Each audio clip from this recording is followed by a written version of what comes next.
Bonjour à tous, aujourd'hui nous allons parler de Napoléon puisque nous allons à la rencontre d'un grand collectionneur de Napoléon, Pierre-Jean Chalençon, que vous avez sûrement vu dans l'émission Affaires conclues. Il nous accueille dans son palais, le Palais Vivienne, situé au cœur de Paris. Une visite, je suis sûre, passionnante. Allez, suivez-moi.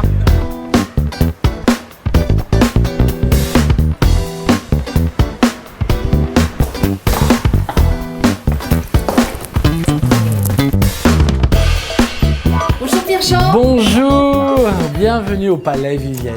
Ah merci, votre room déjà, on est dans l'atmosphère. Hein. Oui, on n'est pas chez Napoléon pour rien. Hein. Alors raconte-moi un peu comment tu atterris ici, dans ce palais, comment tu l'as acquis ce palais? Écoute, j'habitais rue de Rivoli et un jour un ami me dit, écoute, c'est trop petit chez toi, tu as trop d'objets, c'est impossible. Et puis au bout de 2 ans, un jour un copain me dit, écoute, on a trouvé des bureaux rue Vivienne. Tu sais, ici, Voltaire est venu, Jean-Jacques Rousseau, Mozart a joué ici. Il n'y a pas beaucoup d'endroits où on peut dire que Mozart est venu. Mais moi, je peux le dire. Napoléon, est-ce qu'il est venu? Alors, Napoléon, je ne peux pas dire qu'il n'est pas venu, mais je ne peux pas dire qu'il est venu. En tout cas, il est venu dans le jardin, il est venu à 10 mètres d'ici, puisque c'était le passage des panoramas, a été construit en 1797-98.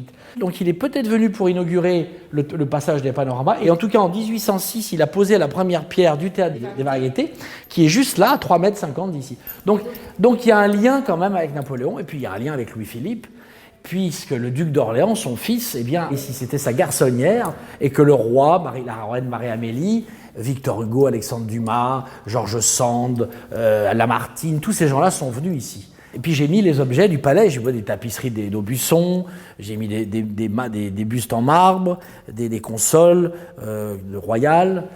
Tout le mobilier est classé trésor national, ou à peu près. Les tableaux, c'est des tableaux de maître. Et la totalité de ce que j'ai sera donnée à ma disparition à la France, donc à chacun des concitoyens.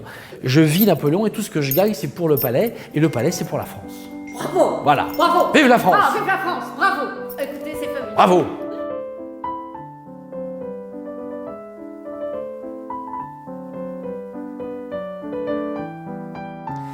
Dis-moi, Pierre-Jean, il y a combien de mètres carrés ici? À peu près 550. Ici, c'est le salon des 4 saisons. C'est un hommage à la Grèce antique. Et alors là, on arrive dans une autre pièce. Alors là, c'est quoi ici? Là, c'est le salon de l'empereur. C'est ce que j'appelle le salon de l'empereur. C'est très néoclassique. Ça a été justement refait par Louis-Philippe en 1815-1820. Alors là, il y a Bonaparte en ce moment par 2 tailles. Mais généralement, il y a le grand portrait de Napoléon en costume du sacre par le baron Gérard. Mais il est en Chine. J'expose mes collections depuis quelques années. Et l'année prochaine, j'aurai une exposition en Belgique, à Liège. Ah, très bien. C'est noté. Oui, une grande exposition qui va durer au moins 10 mois à Liège, à partir du printemps prochain, pour le bicentenaire de la mort de Napoléon.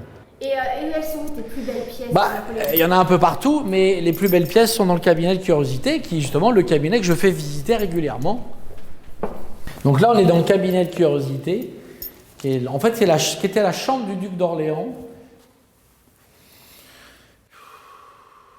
Une de mes premières pièces, c'est ça, tiens. C'est cette petite main? Oui, c'est la main du roi de Rome. Ça, c'est une de mes premières pièces. Je l'avais achetée à Drouot. Ça venait de la collection de Dubois, l'accoucheur de l'impératrice Marie-Louise, dont j'ai le portrait dans le salon des chasses. Et c'est la main du roi de Rome. C'est le moulage de la main du roi de Rome. Ah, c'est génial. Tu l'as eu à quel âge, ça? J'ai acheté ça, je devais avoir 22 ans, 23 ans. Et donc là, vous avez bien sûr le fameux chapeau de Napoléon à la bataille d'Essling, qui est vraiment la pièce maîtresse de la vitrine. Il y en a eu beaucoup de chapeaux, Napoléon? Oui, parce que c'était quand même il faisait attention. Hier, j'ai même une facture, ça coûtait 49 francs à l'époque. Et Napoléon faisait toujours très attention à ses prix. Il est commandé par 2. Il en a eu à peu près 170, 75. Moi, j'ai eu la chance d'en avoir 2. J'ai même le madras qui mettait sur sa tête à Sainte-Hélène. Et à faire conclure, il m'est arrivé d'acheter des objets napoléoniens. J'ai acheté une lettre de Napoléon, j'ai acheté même une lettre de Bonaparte, très rare. J'ai acheté la nomination de Cambronne au titre de baron par Louis XVIII. Donc j'ai fait quelques acquisitions assez amusantes. Et est-ce qu'il reste encore beaucoup d'objets de Napoléon d'après toi? Parce que ça date maintenant, on est à plus de 200 ans. Est-ce qu'il y a encore des possibilités? Il faut être sérieux, les objets personnels de l'empereur, il y en a de moins en moins. Ils ont été pour la plupart tous gardés. Et ils sont aujourd'hui soit à Moscou, au musée de l'Ermitage, soit au château de Fontainebleau, au château de la Malmaison. Est-ce que la famille Napoléon a encore... La famille impériale a encore quelques objets, mais pas tant que ça. des objets qui ont été justement vendus ou donnés sous réserve d'usufruit iront au musée de Fontainebleau, dont le fameux tableau de Napoléon par David dans son cabinet de travail. Oui. Ce tableau a été vendu sous réserve d'usufruit et aujourd'hui il se trouve à Paris chez la princesse Napoléon. Elle en a l'usufruit.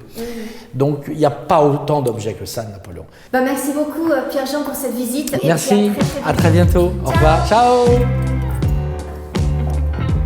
Et bien voilà, après cette visite du Palais Vivienne et cette rencontre avec Pierre-Jean Chalençon, n'oubliez pas notre numéro de juillet d'Antiquité Brocante pour retrouver toute l'interview.